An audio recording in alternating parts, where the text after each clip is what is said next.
The night was quiet when the first knock came. It was a soft, slow knock, not like a normal person asking to come in. It echoed in the dark streets of a small town in South America.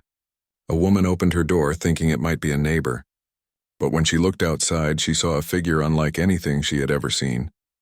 The visitor was tall and slender, with pale silver skin that shimmered under the moonlight.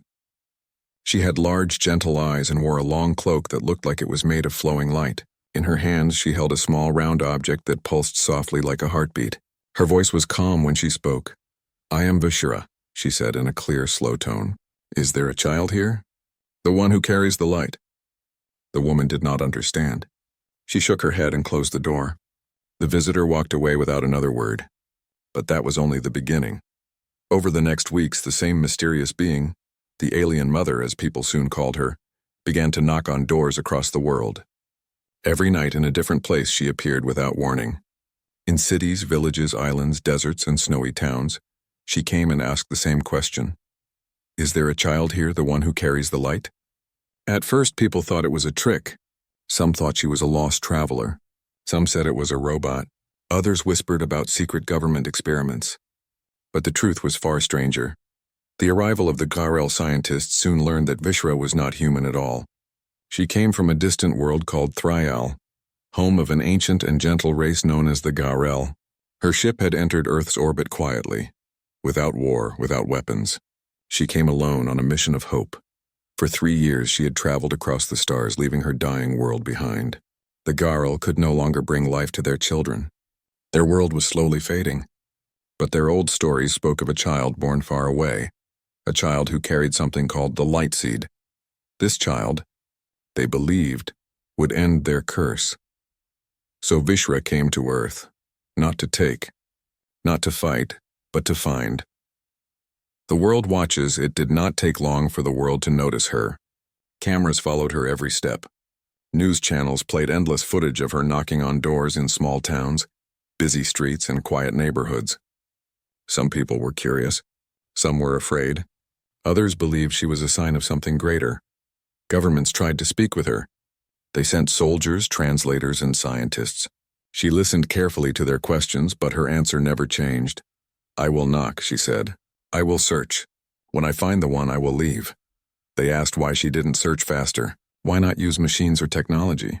Vishra simply said, "Because the one must open the door by their own will. The light must answer the light, the children's dreams not." Long after her arrival, strange things began to happen. All over the world, children started to have the same dreams. They saw a huge burning star in a dark sky. They saw a silver river flowing between worlds.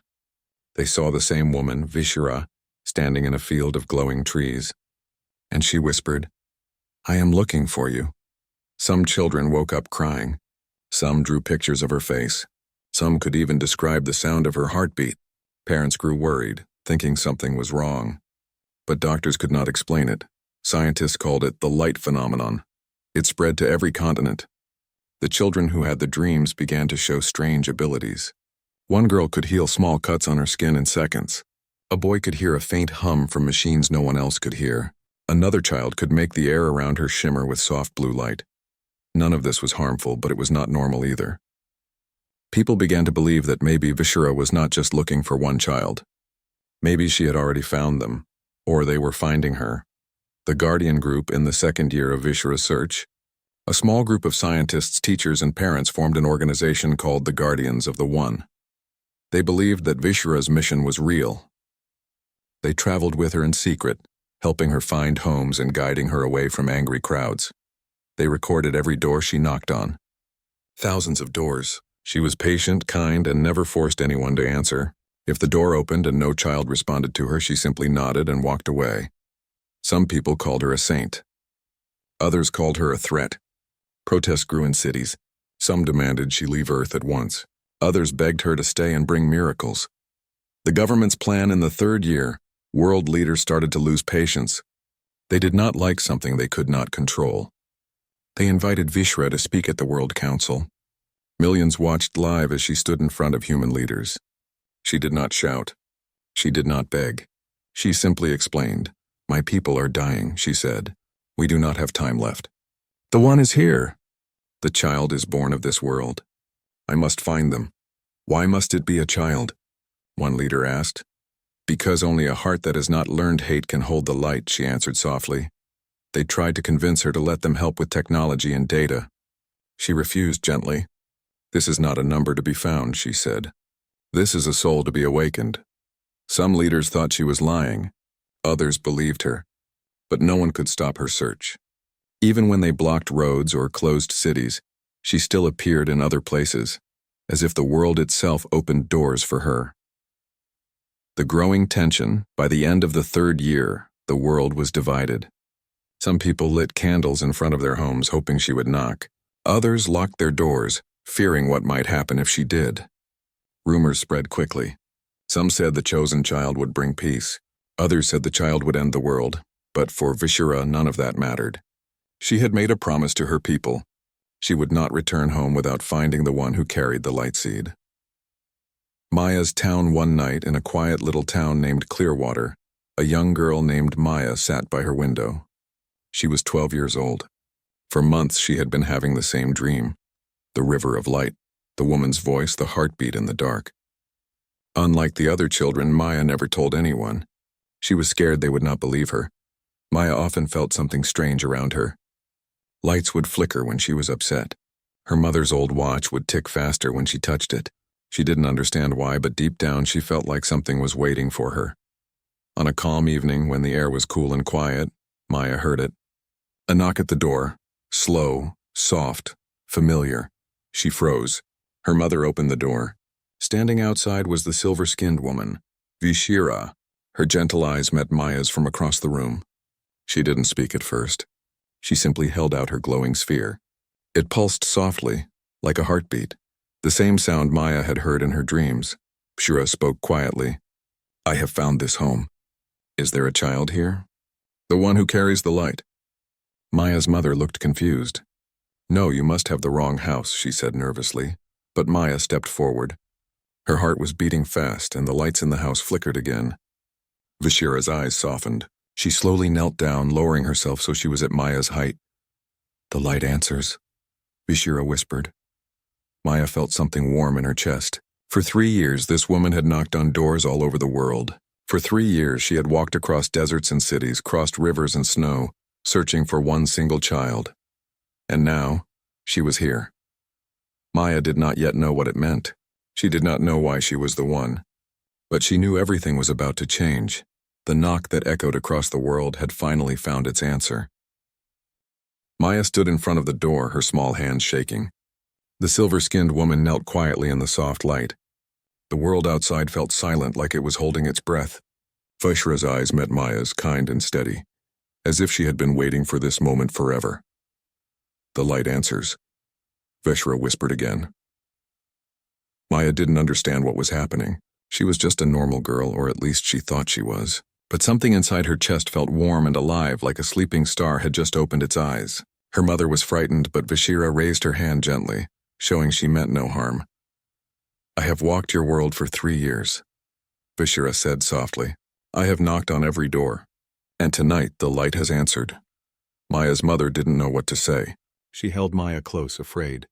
What do you want from my daughter? She asked. Not to take, Vishira said. To save. The world reacts within hours. News of the discovery spread around the world. Reporters surrounded the small town of Clearwater. Cameras, drones, and security forces filled the streets. Everyone wanted to see the girl who had answered the knock. World leaders demanded to meet her. Scientists begged to study her. Some groups called her the child of hope. Others said she was dangerous, but Vishira stayed close to Maya. She never raised her voice. She never forced anyone. She simply told them, the light seed lives in her. She must make the choice. Maya was scared. She didn't feel like a hero. She didn't even understand why she was special. All she wanted was to go to school, play with her friends, and live a normal life. But the world no longer saw her as normal. At night, she had another dream. She saw a giant silver tree floating in the sky. Its roots were reaching toward a dark star. She heard Vishira's voice, but this time it was louder. The seed must return, or both worlds will fade. When she woke up, she found Vishira sitting outside looking at the stars. Maya walked to her slowly. Why me? Maya whispered. Vishira looked up at the sky. Because you carry what we lost, a light born from your world but tied to ours. It is not something we gave you. It is something your heart was born with. But I'm not strong, Maya said. I'm just a girl, Vishira smiled gently. Strength is not always loud, Maya. Sometimes strength is simply choosing to stand. The light within, as the days passed, Maya began to feel strange changes inside her. When she placed her hand on a dying flower, it bloomed again. When she touched a broken machine, it hummed to life. Scientists were amazed. They said her energy was unlike anything they had ever seen. But Maya felt tired. Everyone expected her to be a savior, but no one asked what she wanted. Vishira explained that her people, the Gyral, were dying because their star was fading. Long ago, a part of their life force had been sent into the universe. It had hidden itself inside a human child. That child could restore their world's light, or let it disappear forever. Maya had the power to travel with Vishira to her home star and return the light. But it would not be easy. She would have to leave Earth, leave her family, and face the storm around the fading star. It could be dangerous. It could even mean she might never come back. The divided Earth, not everyone on Earth agreed with letting Maya go. Some people feared the Gyral. They believed helping them would put humanity at risk. A powerful group called the Defenders started to protest. We must protect our own, their leader shouted on television. What if this alien uses our child to control us? Others believed Maya should go, not because they trusted Vishira, but because they hoped Maya could bring power or new knowledge back to Earth. Everyone wanted something from her, but Maya didn't want to be a symbol. She didn't want to be a weapon. She just wanted to make the right choice, a quiet decision. One night Maya sat on the porch with her mother. The stars above were clear and bright. Her mother took her hand gently. I don't want to lose you, her mother whispered. Maya looked up at the sky. She thought of the children who had the same dreams. She thought of the soft heartbeat she had felt for years. She thought of Vishira knocking on doors alone for 3 long years. Mama, she said softly. She's not asking me to fight. She's asking me to help. Tears filled her mother's eyes. She hugged Maya tight. Then I will be proud, she whispered. The next morning, Maya walked to the center of the crowded street where cameras flashed and soldiers waited. She stood beside Vishira and spoke clearly. I will go. The world went silent. The journey begins. Vishira took Maya aboard her small silver ship. It rose into the night sky without a sound. Maya looked down and saw the glowing cities of Earth growing smaller. She felt fear in her chest, but also something new. Courage. The journey through space was quiet. The stars passed like slow rivers of light. Vishira told her stories of Thrial, of how their skies once sang with light, of how they waited for the child who would return hope. You are not a weapon, Maya, Vishira said softly. You are a bridge. The fading star, after many days, they reached Thrial. Maya saw a beautiful world wrapped in silver clouds, but its star was weak. The skies were dark and the rivers glowed faintly like dying embers. The Gyral people came out to see her. Their faces were filled with both hope and sadness.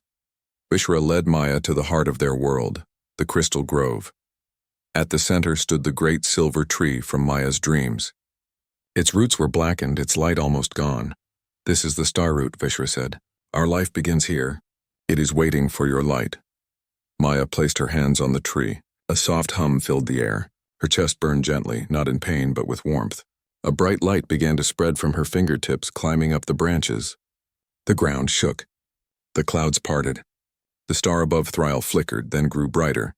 The Gyral people fell to their knees as their world slowly came alive again. The final choice. But it was not over. The tree's voice spoke inside Maya's mind. You can give the light and stay here or return to your world. But you cannot keep the light forever. A bridge cannot hold both sides forever. Maya realized she had to let the light go. It had been part of her since birth. It made her special, but it was never truly hers. With calm eyes, she whispered, "Take it. It belongs here." The light flowed from her chest into the star root. The world around her exploded with color. The river shone like silver. The air sang softly and the star burned bright again. Vishira knelt before Maya.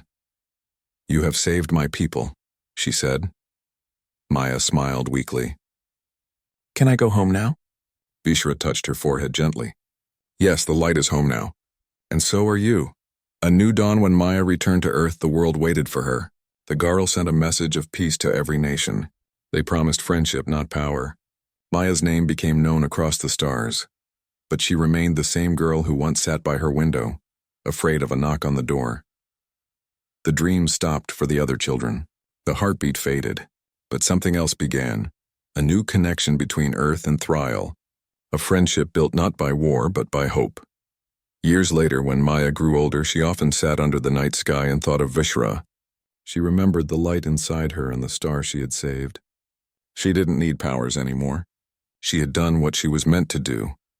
And far away in the silver forests of Thryle, the great star root glowed brighter than ever. Its branches reached toward the stars as if whispering thank you to the child who had answered the knock.